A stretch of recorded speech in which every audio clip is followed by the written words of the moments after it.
Bem-vindos ao XP Advisor Market Update. Eu sou Vitória Toffolo, gestora de portfólio da XPA. E nesse primeiro vídeo do ano faremos uma retrospectiva de 2022, um ano com muitos desafios no Brasil e no mundo.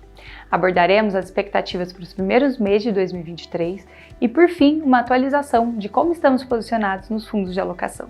Antes de falar de cenário e alocação, gostaria de lembrar a todos que vocês podem conferir a nossa carta mensal e os resultados dos nossos fundos através do link que está na descrição desse vídeo. Depois de 2 anos em que o crescimento global foi sustentado por estímulos fiscais e monetários para conter os efeitos da Covid, 2022 foi um ano onde vimos uma ação contrária dos bancos centrais ao redor do mundo, subindo juros para conter o processo inflacionário gerado por uma demanda global acima do equilíbrio, somado ao aumento de preços vindo de impactos oriundos de uma guerra que surgiu no meio do caminho entre Rússia e Ucrânia.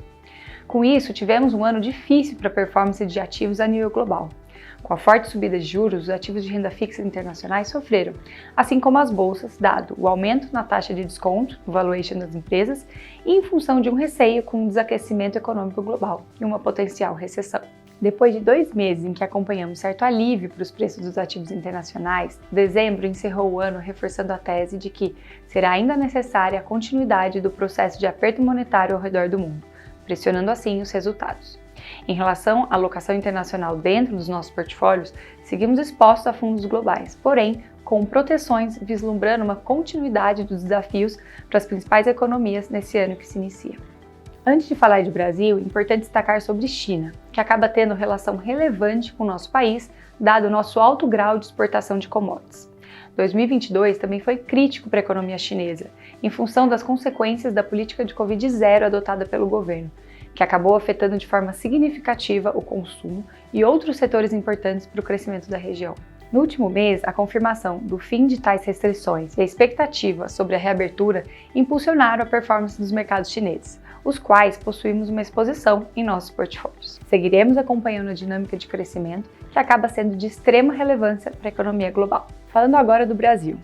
O processo de aumento de juros que estamos acompanhando ao redor do mundo começou mais cedo aqui no Brasil. E a princípio, como comentando nos últimos vídeos, o Banco Central encerrou o ciclo de aperto monetário, fazendo com que a Selic alcançasse o patamar de 13,75% ao ano. Se por um lado os ativos de renda fixa refletiram negativamente um maior risco fiscal com o novo governo eleito, precificando um período mais longo de juros em nível elevado, vimos o Ibovespa apresentar no último ano uma performance positiva, próximo de 5%, e ser um destaque relativo a demais países.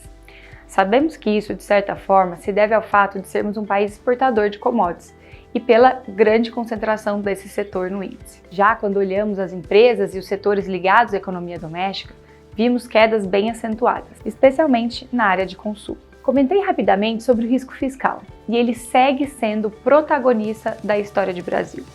Tivemos algumas definições de membros importantes do novo governo que seguem com um direcionamento de mais gastos, o que acaba preocupando a nós e o mercado de maneira geral.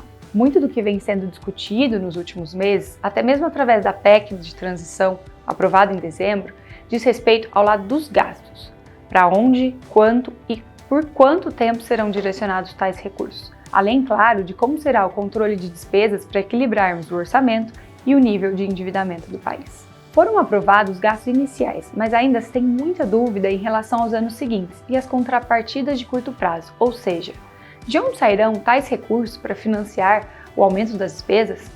Uma das opções é via aumento de carga tributária, porém sabemos que o caminho para aprovação desse tipo de medida é mais complicado. Portanto, seguimos aguardando a proposta de definição do novo arcabouço fiscal, que será de extrema relevância para os próximos capítulos que veremos no Brasil. Sabemos que em momentos difíceis surgem boas oportunidades, estamos atentos a elas. De toda forma, seguimos cautelosos em relação à exposição a risco dos nossos portfólios nesse momento. No último mês, decidimos por zerar nosso risco em renda fixa pré-fixada e direcionar para a parcela pós-fixada dos fundos.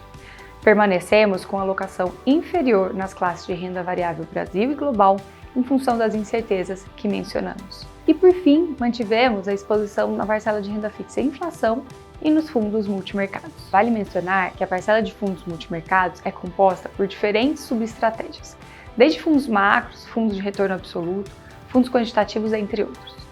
De maneira geral, boa parte desses gestores diminuíram o risco em seus portfólios, porém possuem grande agilidade para navegar bem em um ambiente de volatilidade. Chegamos ao final desse vídeo. Espero que você tenha gostado das informações que trouxemos aqui. Aproveito para desejar um feliz 2023 a todos. Para qualquer dúvida, nosso time está sempre à disposição. Até o mês que vem!